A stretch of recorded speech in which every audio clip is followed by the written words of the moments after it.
it is a lot easier if you work with someone who prepares your tax or that does tax planning with you, because then there should be no big surprises on the tax return. There shouldn't be as many questions. There shouldn't it shouldn't be very much confusion, because really you're just implementing the strategies you talked about all year, and Mm. you know what to expect.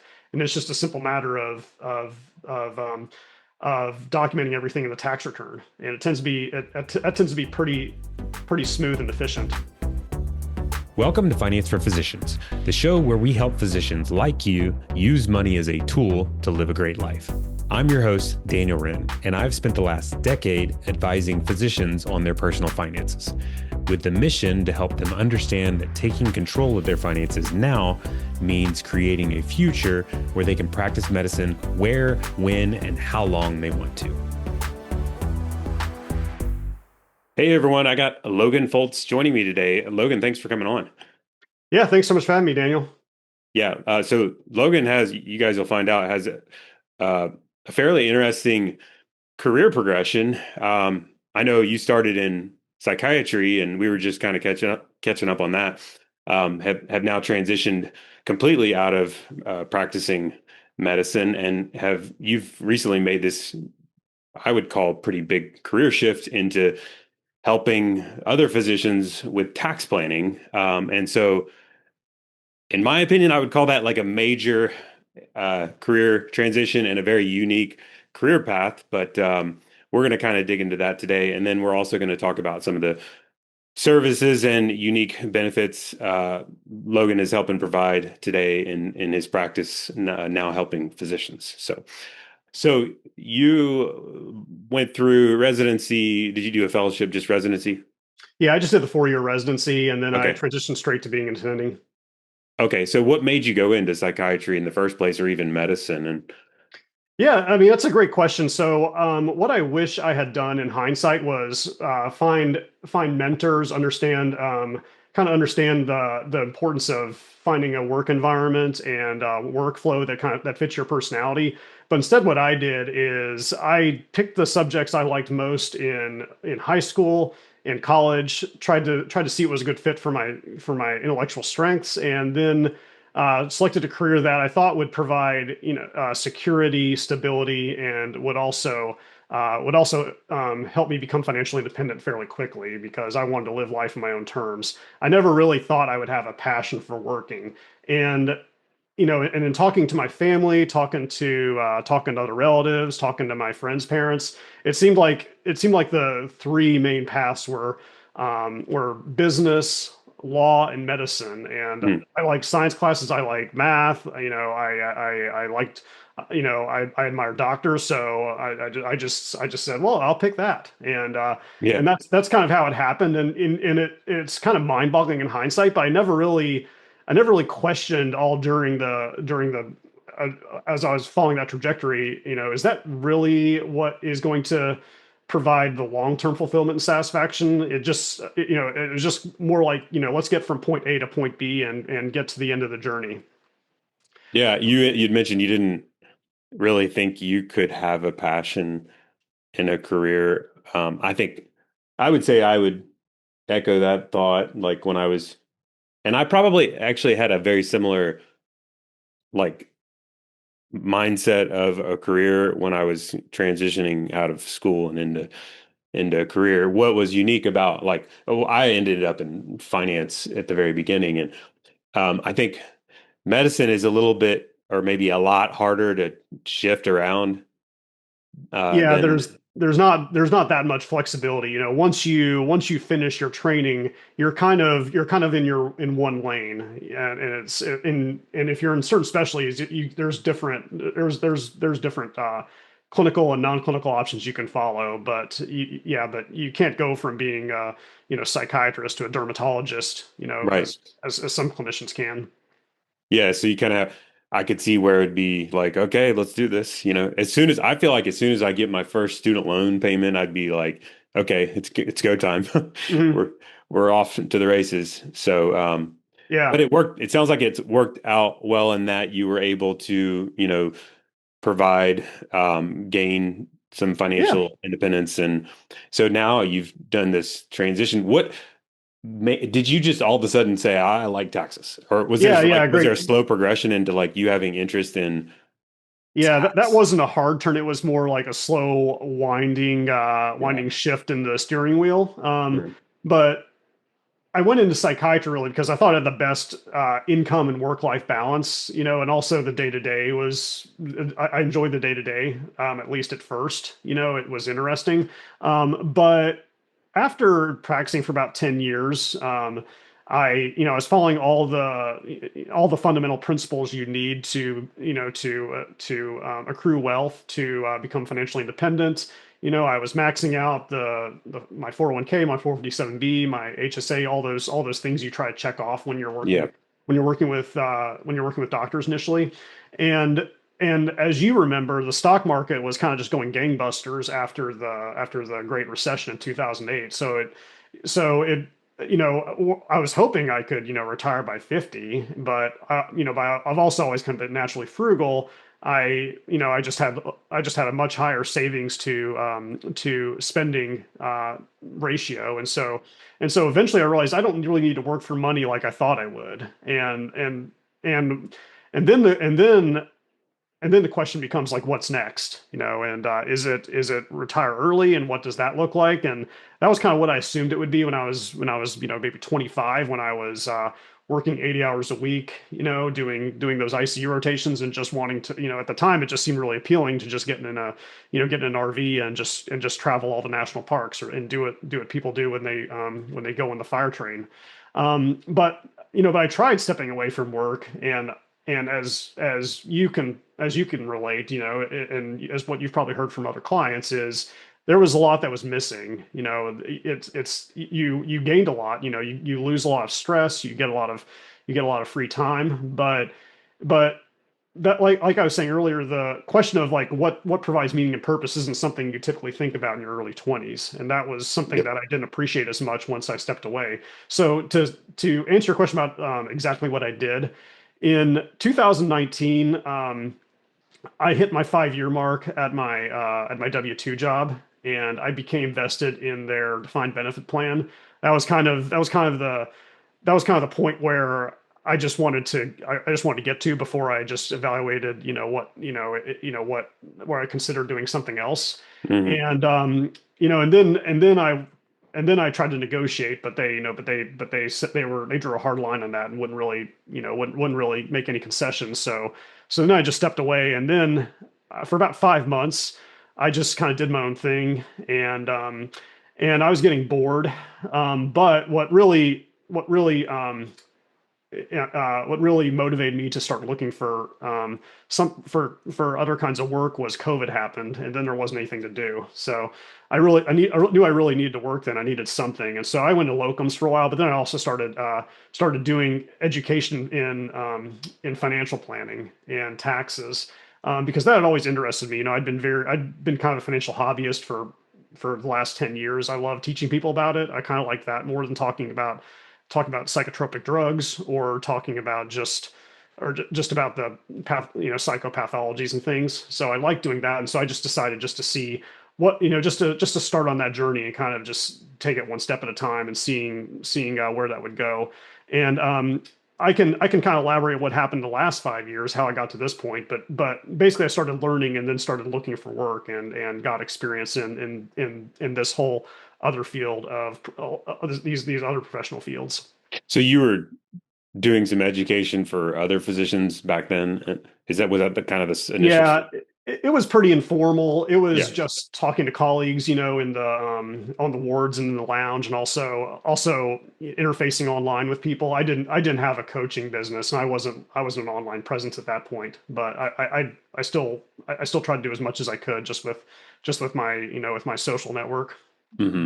And so you realized you enjoyed that more than you did your practice in medicine. Yeah, yeah. And then I just started talking to other CFPs, and I thought the work was interesting, and I thought it would be Mm. rewarding.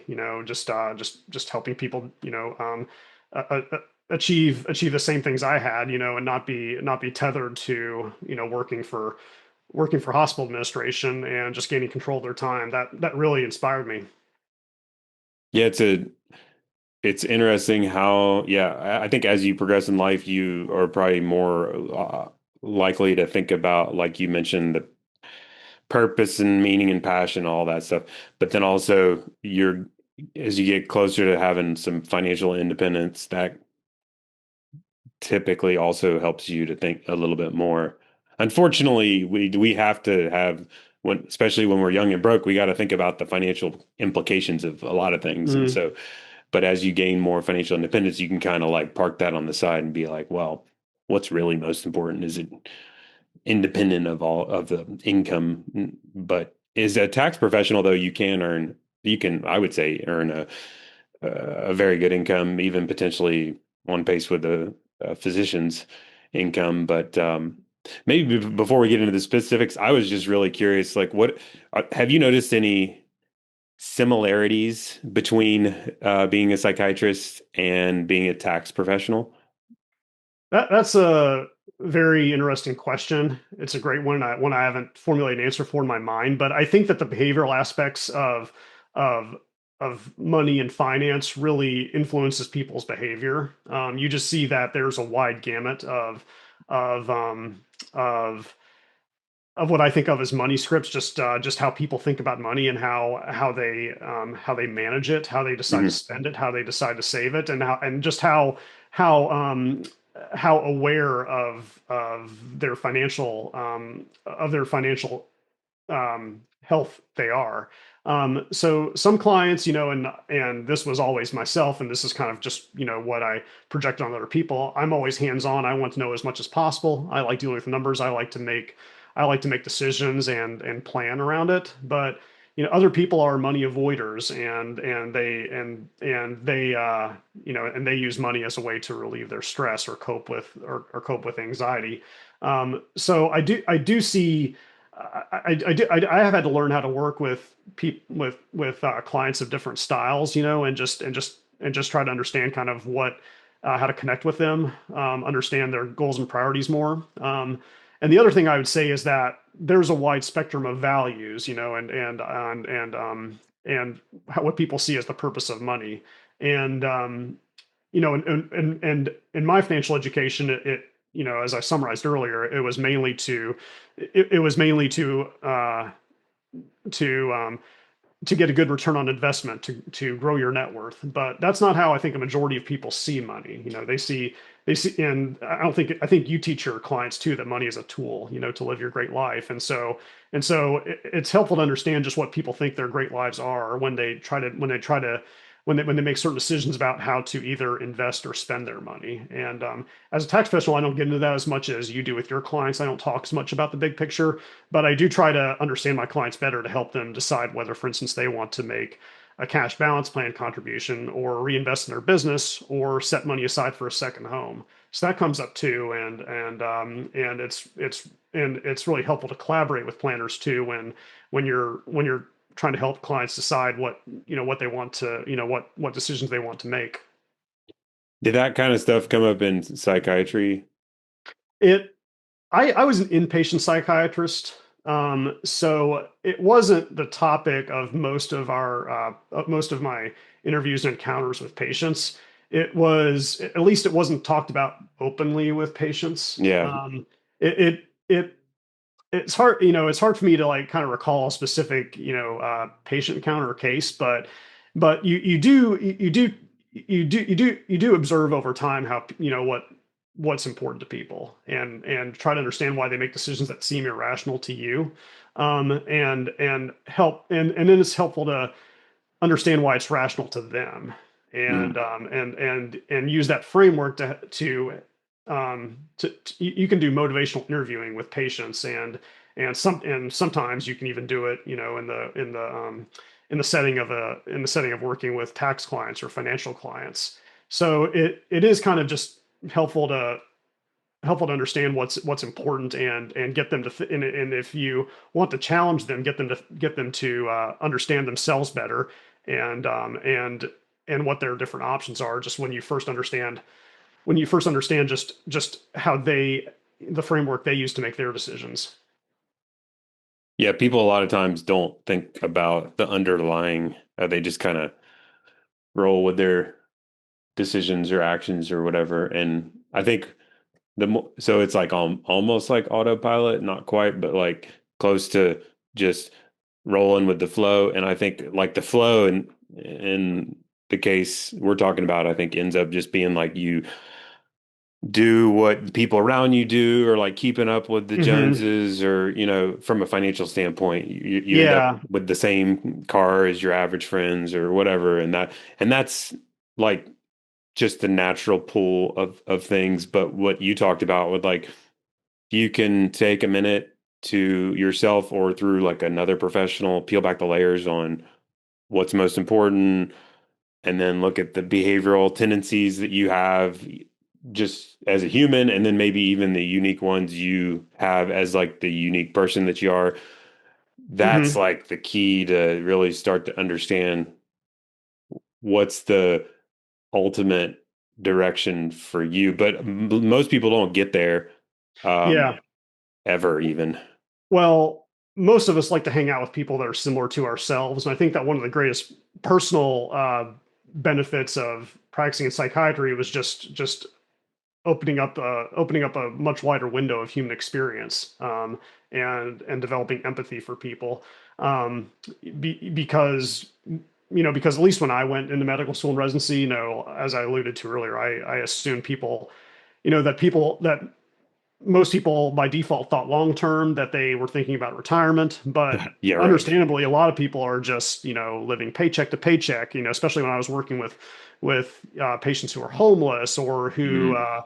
That's day by day, who like minute by had been minute. through trauma. It's more about survival. And Mm. I don't work with clients that are quite that way, but for understandable reasons, some people are thinking short term. Some people are kind of overwhelmed by life and overwhelmed with stress, and they're just trying to get through the week. They've got family stress, they have demanding jobs, they have they and they might have just other stressors too, or personal problems, and so and so money's not always the most important thing, but but I view my goal in helping those clients is just to help them decide or just help them talk about their taxes and help to save them at least from more stress if it's in a if it's not, if they're not in a great situation. Mm. At least try to if they view money and taxes as stressful, just try to make it less stressful. I think most people view it as stressful, Mhm. especially people that are going to pay somebody else or consider paying somebody else. There's the DIYer types that are out there, but I think the average person out there is like looks at the tax code and they're like, this is overwhelming and quite stressful, and I don't want to mess it up. So you Yeah, started very TaxSmart MD is your practice, right? correct. Yeah. In 2024 or 2025, correct? Yes, I have been in practice on my own since for about 8 months now. Before Okay, that, I was working with another firm. right. So you've been doing the tax, I guess, tax preparation or tax planning professionally for several years, but then you went out and you officially started your own firm, which is called TaxSmart MD in 2025, 8 months ago. Yeah, that's right. And I mentioned earlier that I thought about going into financial planning, which Mhm. I decided to do something kind of with a narrower scope. That's why I have a tax practice. But I still enjoy the planning and find it more rewarding and valuable to clients. But I do the preparation too. I try to service my clients' needs, and usually they want help with that too. And the person best positioned to do the tax preparation is the person who is advising clients and planning and who knows them best. So so I try to be just kind of an all encompassing resource for taxes for my clients. Let's take a quick break to talk about our firm, Wrenne Financial Planning. The goal of our podcast is to empower you to make better financial decisions. But sometimes the best financial decision you can make is to work with someone who understands your financial goals and has the expertise to keep you on track to reach them. That's where Wrenne Financial Planning comes in. We are a full service financial planning firm that works with over 400 physicians and their families across the country. We charge a transparent monthly flat fee for our services and offer virtual meetings you can take from anywhere. Best of all, you'll get to work with a team that specializes in working with physician families. So, whether you're starting out and wondering how you'll balance your student loan payments and saving for a home, or you are an established physician trying to figure out how to pay for your kids' college and how much you need to save to reach financial freedom, we can help. I'll put a link in the show notes to schedule a no obligation meeting with one of our certified financial planners. Wrenne Financial Planning LLC is a registered investment advisor. For more information about our firm, please visit wrennefinancial.com. That's WRENNE financial.com. Yeah, so we were talking about it before we started recording, like how do people ideally find a tax professional? I'm curious, how do people typically find you? And then maybe we can transition into ideally how people listening would find like a good tax professional. Yeah, I think that if it's a referral from someone you know, you're most likely to get the most accurate impression, and it's probably you can probably have the most confidence going in if it's from a trusted friend, family, or other professional. So where I've gotten most of my referrals is from my prior is from my colleagues I formerly worked with. I worked at a practice with a tax firm, and some clients are just not good fits for them, but are good fits for me. And I tend to I tend to I tend to prefer working with self-employed physicians and business owners. And so some other planners there, they have clients need an accountant, and either they're at capacity or they're just looking for someone else. So I've gotten most of my referrals from colleagues, from advisors, just other folks in my network. And some clients have come to me just because they've been referred by other clients. And so Mm. if you know someone who has a good tax professional, then that's a good place to start. Or you can ask your financial planner who they recommend for you, because most likely, if you have a financial planner, they have a network, and they kind of know what niche their clients are, what niche their tax professionals in their network works with, and they kind of know what clients do best with certain kinds of people. For instance, Mhm. I'm someone who likes to educate. I like to be hands-on. I like to meet with clients. I like to, I like to have them engaged. And some clients really enjoy that. Some clients really just want they just want to send their documents and just offload and delegate everything. And so there's law firms that do that service and do it as well as you can. And so that's a good place to start, is just by asking your professional resources, and also just asking people that are similar to you in your social network. Yeah, and there's like you were mentioning, a lot of different flavors of uh, I say tax professional is probably a broad word. What I think there's some misconceptions about what a tax professional actually does. In my experience, when you talk about like a CPA or an accountant, like just the average one down the street or something, uh, the primary services they're providing are tax preparation. Sometimes that's all that they're providing, but Mhm. maybe there's some additional, like, you know, tax form related help or like follow up, like tax preparation and questions related to the tax return, we'll say. Yeah. And it's a not, I think the average consumer goes to a tax person and they're expecting like proactive tax strategy and very accessible proactive tax strategy, we'll say. And Mhm. so I've noticed that at least with the physicians we work with, there's a pretty common disconnect with like average expectations of especially early career physician and then what you typically see on Main Street with what an accountant's providing. But I'm curious of your thoughts on that. Yeah, I think there's a lot of validity to that. So the where there is the most demand, the most volume, and the most need for taxes is, of course, the preparation filing, just with the public at large. There are hundreds of millions of people that need a tax return prepared, and they either don't want to do it themselves, or they don't know how to do parts of it themselves. and so they need someone to work with. And so there's a tremendous amount of volume. The industry is I guess plagued by a deficiency of competence with and experience with because it's an older profession, the CPA profession, I mean.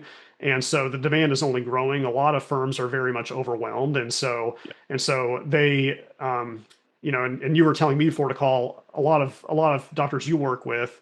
They find accountants who are swamped, and they just have a hard time saying no, and the service isn't doesn't meet their expectations, and if they're expecting planning, if the firms are just overwhelmed, if they have a high client census, then it just may not be feasible for them. So I think that's important to be clear about going in. Now, there's a wide variety of titles and practice styles. The one people think of first is CPA, and they're obviously strong with accounting, and they can do very good tax preparation, especially if they have experience with it. But there's a whole range of other credentials that taxpayers can have. The one that's also well recognized is the enrolled agent, which is the designation I have. But if you work the enrolled agent, you can be certain that they know enough about taxes to pass a fairly rigorous set of exams. It's not like USMLE, but it does take a lot of studying, and someone who isn't reasonably intelligent probably won't pass those exams. And it's very focused on income tax or the tax return, as opposed to like the CPA is, like you were saying, much more broad around like accounting. Like you're going to learn Yes. like how to do corporate accounting or whatever, like debits and credits and all those Yeah, kinds of yeah. things. So and I don't know as much about the CPA training, but I know that they learn about audits and about accounting. But Yeah. CPAs, they're perfectly capable of learning everything that the enrolled agent curriculum teaches also. But enrolled agents, they take tests for individual tax preparation, um, individual income tax. There's a module that's probably the most difficult one for businesses. S corporations, partnerships, C corporations, those things. So at least that they've learned about it before. And then they also take a course in representation. So they are admitted to practice and represent clients before the IRS. So that's a pretty strong credential. I know I'm biased, but I think I think it means something. But there are other tax professionals that get other credentials, like they might have a master's in tax or certified tax coach, which are not as widely recognized. So that's kind of what I have to say about that, and also about the practice style. I've talked to some folks in my professional network who just do tax planning and tax mitigation. And really, I think generally to benefit from working with a tax strategist or tax mitigation specialist, you need to have a certain kind of profile. You need to. I mean, it's probably not worth it unless you're wealthy and have a lot of money that you don't need to spend, that you can set aside for some other purpose. Um, Tax strategists, I think, also can help you avoid estate tax. They know about the more complex estate planning strategies. And also, if you have a really strong income and you're self-employed, they may be able to suggest some advanced strategies and help refer you to folks who know how to implement them. Sometimes that might be an attorney that can, that can create a legal document to help you achieve that. So some people just specialize in that, and they don't do any planning. Those are kind of both, any preparation. Those are kind of both ends of the spectrum. I'm somewhere in between. Most of my clients are not, honestly, they're Henrys. They have a high income, but they're not rich. They're still working on their first million of net worth. And so really what's on the table for them is the more standard tax strategies, learning how to take business deductions, learning how to deduct retirement account contributions, Mm. learning how to optimize your tax bracket, and qualify for deductions that phase out certain incomes. That's what I talk about a lot. So I try to offer I try to offer hands-on planning as much as it helps my clients in their situation. But you're, there's only so many things you can do depending on how you earn income, how much income you have, and just how much cash you're able to save and use for flexible purposes. So that's kind of a long meandering answer to your question, but there's a whole range, I think, on that spectrum. Yeah, that's what I've experienced as well, is that the strategy, the complicated tax strategy, you got to have a certain level of wealth and complexity. Otherwise, it's not worthwhile. But everybody has a little bit of tax strategy in play. It's just, you know, not complicated. Like you said, more standard tax Yeah, strategies like the way I the, like to say it is, I don't have a patent on any tax deductions or strategies that no one else is using, or that yeah. that the IRS hasn't that IRS is not aware of. Mhm. So I don't think there's any magic. I think it's just knowing the tax code, following the rules, and understanding understanding just the substance of the limitations, to applying certain deductions and strategies. So you're helping them with the basic or more of a early career tax strategy, but then also you are doing the tax preparation, correct? Yeah, that's correct. So what I do for clients,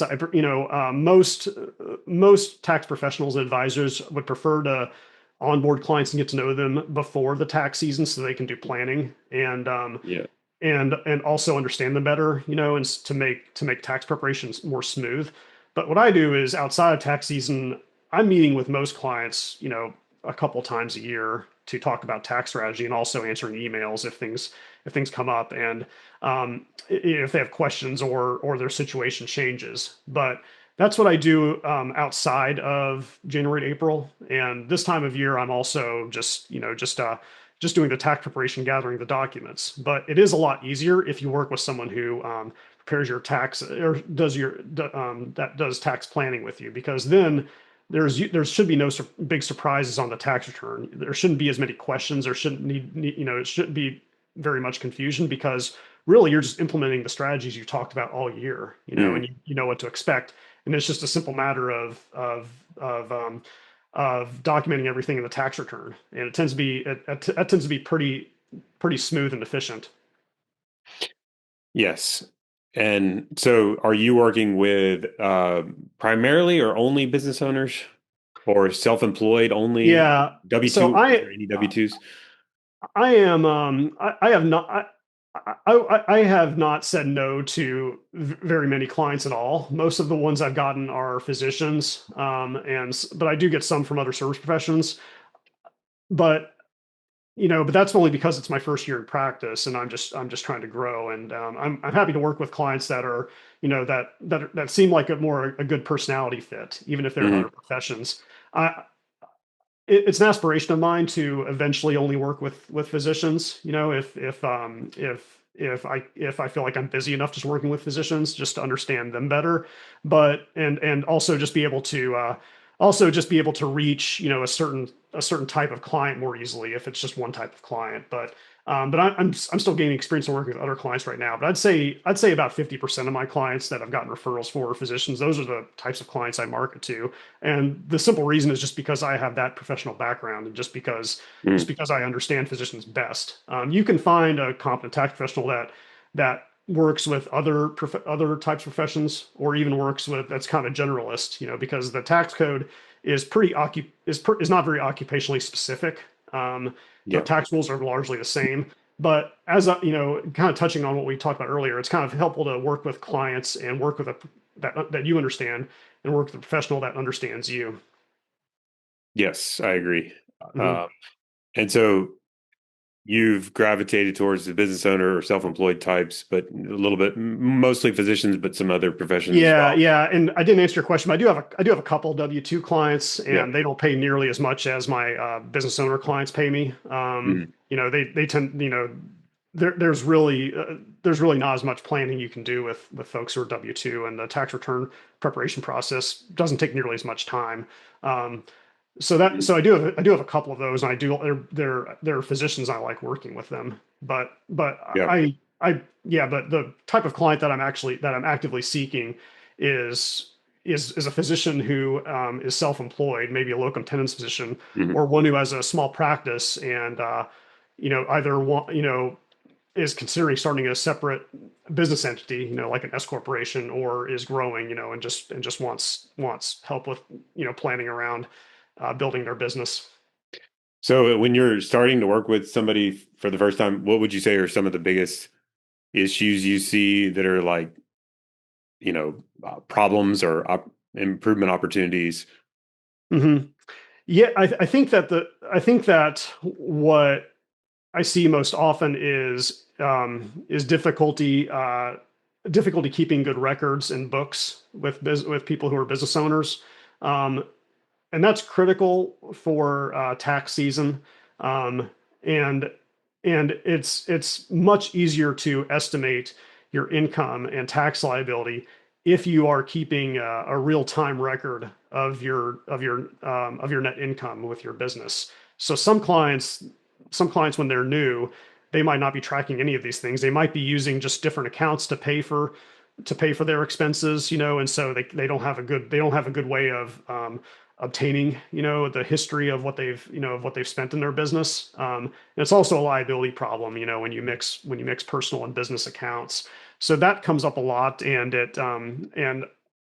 a big part of my onboarding process with clients, is just making sure they're set up with, with a good a tracking system or system of bookkeeping, and just so we know in real time what their income is and how much they're profiting. So if someone is new and not doing that, sometimes the first tax season can yield a surprise, and this is even more true if they're not paying estimated taxes. So that the clients I see that might have the biggest bill to the IRS in April are ones who are self-employed, who don't have any income withheld, and just didn't know they needed to pay the IRS, quarterly taxes. And so that's a common mistake I see too. Um, so those are the first two things come to mind. Other things are just not being aware of how to manage income from different states, and understanding that how different states tax your income. And so if you're in that situation, I think it's pretty hard to be a good do-it-yourselfer, if you're working with different states and understanding how they tax your income, how they source it. But that's another thing that can just be a learning curve for people too. So there's other things too, but I think those are what come up most often. Yeah. I think another one is the business entity selection. That maybe Good as point. somebody Yeah. becomes, maybe that's not as big of a deal for um, a small business with, I don't know, if you've already established your business, you probably don't have to, probably kind of figured that out. But a lot of new businesses, they're, especially independent contractors, they're like, well, the two common ones are like the LLC, tax sole proprietor, or taxes an S corp. It's like, so basically, how do I structure my business for tax purposes? And Yeah, there's a lot of bad advice out there about that, yeah. especially the S corp election. And if you don't talk to someone who can analyze your specific situation, and you just take generic advice, you're likely to get it wrong, with the S corp, because there are several different components that can determine if it will be a tax savings, it'll be a strategy that saves in your taxes, or Hmm. whether it will cost more money. And what makes it really hard to generalize is that it's state specific to a large extent. Yes. Hmm. And then there's this QBI thing. What I have noticed is that Hmm. even accountants that I think know this, maybe they don't take the time to analyze this, is like there's probably like 5 to 15 factors that come into play with the whole how you structure a business decision. And I think a lot of accountants are either, I don't know, maybe I think they're stretched too thin to do the full analysis on that decision, or maybe they're just technically providing you with tax preparation services. So they're kind of like, well, here's a few bullet points of one versus the other. But really, you have to do it's an analysis actually that Hmm. you ideally are doing on your specific circumstances. Like, how much income do you make? Where are you making it? Like, what's your current business Yeah. setup? You know? Yeah, absolutely. Yeah. I mean, when I do this analysis for clients, I send them a 3-page document, that's Mm, kind of based off a template, but the calculations are pretty manual. So really it just takes time and it's analysis, like you said. And I think that if you're only paying someone for tax preparation and to answer simple questions about your tax return, you just honestly can't expect them to do that for free, because it does take a lot of time and expertise to do it. So yeah, so I used to do that analysis for, for people who weren't clients for free, but I do it for current clients, or people who become clients. But it is pretty involved, like you said. And you mentioned the QBI deduction, which is one of the top 3 or 4 factors, that can tip the scales either way. And yeah, there's a lot of questions I ask clients when I do that, when I do that assessment. One of them is, do you itemize your deductions or do you take a standard deduction? Can you get the enhanced SALT cap deduction? Will you benefit from from trying to deduct state taxes on your business? That's another big one. But also just understanding, just outlining what the costs of having an S corp are, administratively, Mhm. what the tax costs are, and and if there's any other fees, imposed by where you live. Mhm. So that's why I think it's rarely. That's why I don't really give out a rule of thumb for when you should have an S corporation. There's certain factors that make it more appealing and more likely to benefit you, but it's something that I think where a consultation is worthwhile. Yeah. Mhm. Um, I was, as we're starting to wrap up, I had a couple things I wanted to make sure and ask about. One, for starters, like I'm curious about your pricing structure for how you bill clients, and then also maybe we could talk a little bit about how the industry bills. I can talk about the industry, like what our experience has been is that the typical, we'll say the Main Street CPA, like I was talking about earlier, uh, typically what we see is that they provide tax prep and maybe that's it, maybe with questions around the tax return, like I said. And they're for an average physician, like we've been talking about so far, maybe they're probably charging hourly, although they may not like show you the hourly calculation. You see it Yeah. as just a bill that you get, and it usually gets billed right after you get the tax returns done. And in our experience, the range for that is like $500 to $2,500 for the year, or it feels like it's just for the tax preparation project. But really, they're just keeping track of their hours throughout the year, and that's kind of what we see. But that's for just the tax preparation services. Um, but is that pretty accurate from your view? And then I'm curious how you guys differ. Yeah. I think that is a good summary of the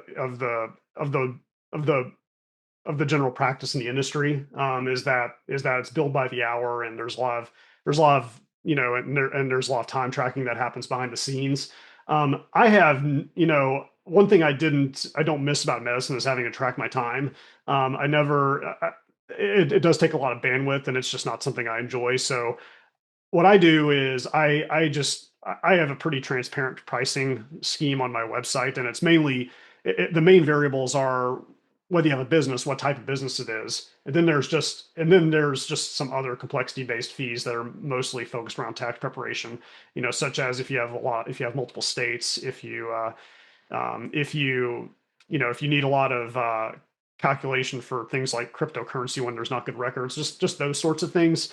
So that's what I do, and I don't track time religiously, but I do try to be mindful of how much time a certain project takes me to understand if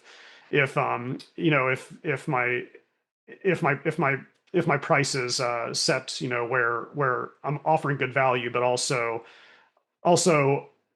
compensates me the amount of time it takes. So I worked in a firm before this where it was a flat monthly fee, and I really liked that. It was subscription. It was and I prefer subscription because I think planning and tax service is a 12-month commitment. Mhm. Most of my clients, have questions for me. I have questions for them, or to have some interaction every month. So that's what works for me because I'm pretty hands on.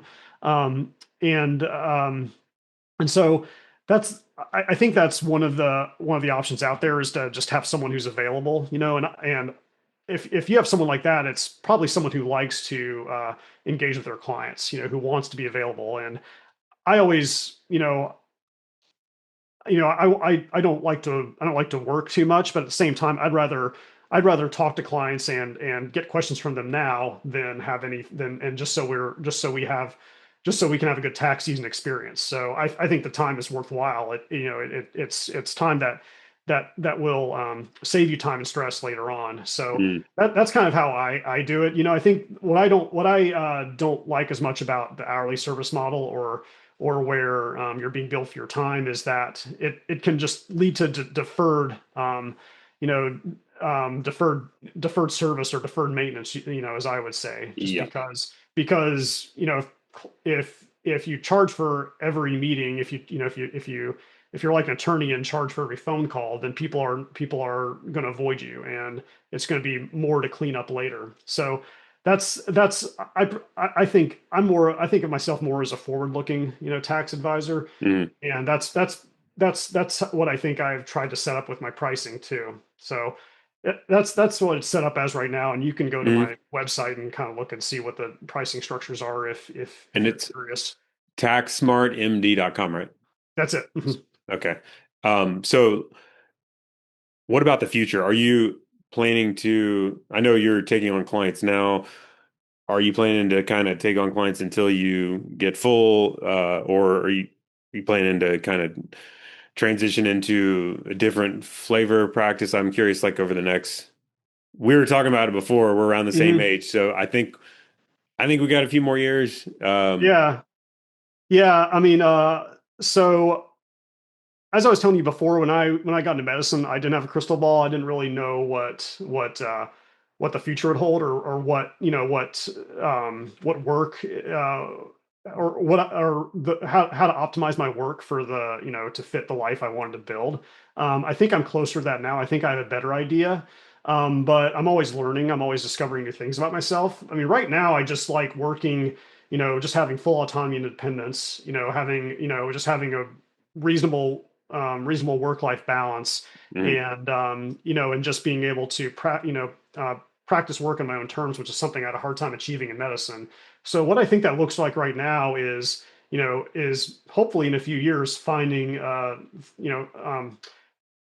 enough clients that really like working with me and get the most value, and just working with those clients, that are the best fit. I hope that over time I can get to that point. I think I'm pretty satisfied by, just by my, I feel like I help enough people right now, and I feel like I work as much as I want, but I'd like to work with more folks too, and eventually get mm, that number where I feel like we're more just, we're not, we're getting the most and building our relationship, and seeing clients achieve their goals, and eventually I hope I'm doing a lot of that and less of, helping people get started. So yeah. that's what I hope it'll look like in 5 years. But I know that you've grown your firm over time, and so I'll keep that in mind as an option too. Maybe I want to expand my impact and help more people just by growing my business, and having staff that can help me do that. Right now, that's not part of my plans though. Yeah. Mhm. Awesome. Well, yeah, that's, part of it is you just got to experience it and see how you like things. So that's one of the nice things about being in business for yourself is you can kind of chart your Yeah. own course, and there's a lot of unlimited different paths. Yeah. Yeah. And I'm in a nice position right now because I can still work with clients during tax season. I'm not stressed. I'm not overwhelmed. I hope that's not the Mhm. case in future years, but this is kind of the time where I'm hoping to find the best clients. And I think in general, if you're looking for someone to help you with taxes, if everyone is at capacity, if it's hard to find someone, then you're most likely to be able to fit in with someone who's new, and hopefully someone who is competent too. So I don't want Yep. that to sound like too much self promotion, but I think Well, that it's no that's just harm. yeah, that's just kind of the status of the profession right now. It's just hard to find someone that is a good fit. Yes, I can verify that. So, Hmm. Hmm. all right, Logan. Well, thanks for coming on with me. It's been fun talking about tax and your practice and your progression. So, thanks again, bud. Yeah, yeah. Thanks so much for having me on. It was a really fun conversation. No guests or clients appearing on the podcast received any form of compensation for their appearance and obtained no other benefit from us. It should not be assumed that every client has had the same experience.